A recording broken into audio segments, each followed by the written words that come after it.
Everybody, hello there, and welcome to Cactus Plant.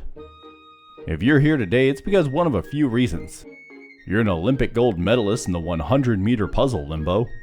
Your marriage is on the rocks and you've got nowhere else to turn to because your best friend is the reason why your marriage is on the rocks. Yeah, Fred, I know about you and beep. Or you're hungry for pudding cups and we got them. But it's not about where you come from here. It's about where you're going. Specifically through that door on your left after this video. But first, history time. The Cactus Plant was founded in 1951 by Mr. T.C. Plant after receiving a government grant to aid in the research on how to end the Second World War. And with that money, this plant discovered a way to traverse between universes. But instead of using this to obtain technology beyond comprehension to end the war, he hopped through dozens of universes with ongoing wars, obtaining a mountain of cash and grants from each one. He eventually settled down in a universe where the war was over.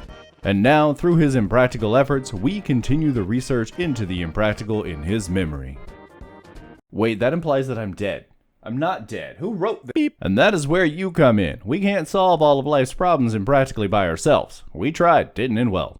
But before we get started, we need to define impractical so we have a metric to measure on your performance reviews. Webster, or wherever Google got this definition from, we don't have time to find out, defines impractical as of an object or course of action, not adapted for use or action, not sensible or realistic. But what does that truly mean? Who knows, but like some kind of modern leak hacker, man, we can just edit the HTML to read as far from the logical, sensible, or intended solution as possible. In order to properly demonstrate this is Bob. Say hello, Bob. Ah man, his gumption readings are off the charts. Bob here was tasked to solve this puzzle. This puzzle was designed in such a way that he just needs to push that button, which will drop down a ball, and that ball will push a second button, opening up the door. But that's too practical, and if he does, he'll be fired. Out of a cannon. Into the sun. And we don't want to do that. Sun cannons are expensive. Big Brain Bob here, though, he's got too much time on his hands and understands to instead climb up to the second button using the sign, puts the sign on the button to open the door, and then grabs his new buddy and heads on in for a pudding cup.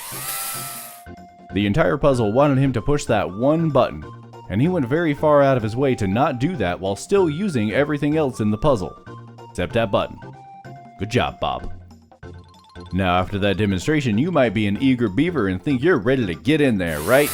Well, you're probably right, but just in case you're not, before you can go earning your impractical merit badges, you need to understand the do's and don'ts of impracticality. Or at least some of them. We'll make up more later. Being impractical isn't just about coming up with an alternative solution or making something as hard as possible. It's about being an authority-defying 9-year-old intentionally doing the opposite of what they're told. Do! Use every part of the buffalo.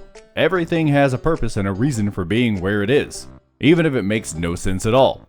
Well-made video games don't just put down random things in a puzzle for no reason. And if they did, well, there's your impractical solution. Don't. Speed does not equal impractical. Tommy here thought it would be a good idea and really fast to just take the sign and go over the wall. Way too easy, and that was Tommy's first mistake. But we don't have to worry about him making any more. That kinda sounds like we're implying that he's dead. Because he's dead. We murdered a man and dumped the body in the war universe, and we do it again. Do. Don't be afraid to get... Did we just say do and then don't immediately after? Seriously, who wrote this? Beep. You beat me again and I will... Beep. Don't be afraid to do something tedious. The impractical fallacy tells us that the longer we spend on something, the more we have to do it. Not to be confused with the sunk cost fallacy. Back to Google. The sunk cost fallacy reads as the phenomenon whereby a person is reluctant to abandon a strategy or course of action because they have invested heavily in it, even when it is clear that abandonment would be more beneficial. The impractical fallacy, on the other hand, the phenomenon where a person must continue the strategy or course of action because abandonment would be more beneficial. Taking the easy road would be more practical, and that's bad. Don't! Arbitrary rules and difficulty are not usually impractical, even though we've used it as an excuse a number of times. Like on Eventide, we regret it, but we don't regret it because it was fun.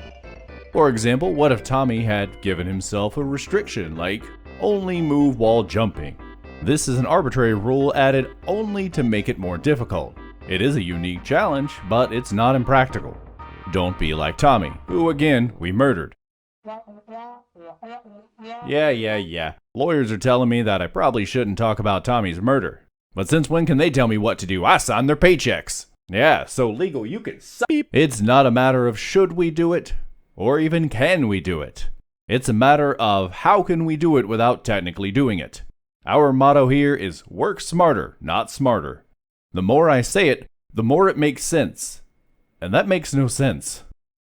To Cactus Plant, ridiculous, unintended, and impractical solutions to all of life's problems. Or at least the ones in video games. And with that, you are officially certified and ready to start your trading. So take your shiny new certification sitting on the desk there and head through the door on your left. And if you're still confused about what we do, don't worry about it.